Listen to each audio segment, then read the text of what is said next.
The end. Home Office and Parliament deal the Sussexes a fatal blow. Security call rejected and titles stripped. The Duke and Duchess of Sussex, Harry and Meghan, are in a precarious position as they navigate their rocky relationship with the British royal family. In a dramatic development, the UK Home Office and Parliament have firmly rejected their request for taxpayer-funded police protection when visiting Britain, even as they offered to pay for it themselves. This marks the final breakdown in negotiations between the Sussexes and the British government over this controversial issue.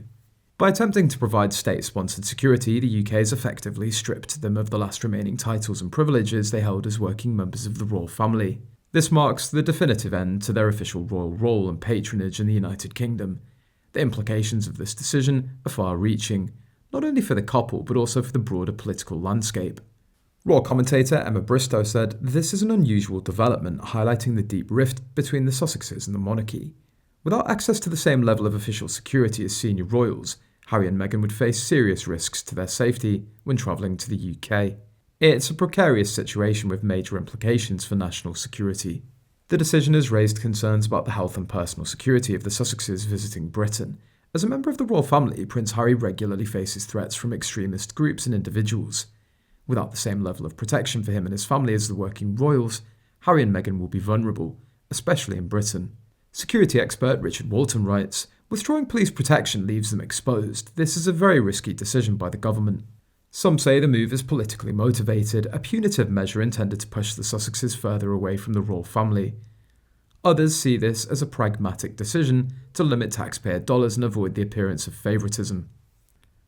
Whatever the underlying reason, the implication is the same. Harry and Meghan are now responsible for funding their own security arrangements, which could run into the millions. Royal biographer Penny Junor said, "This isn't just about money, but also about status and ownership. By rejecting taxpayer-funded protections, the government is sending a clear message that Harry and Meghan can no longer be considered working members of the royal family. This is the final nail in the coffin for their official relationship with the monarchy." The Sussexes have objected to the decision, with the description describing it as unnecessarily dangerous. They argued that Harry's family had faced well-documented threats and that his personal security team should be allowed to facilitate their security in Britain.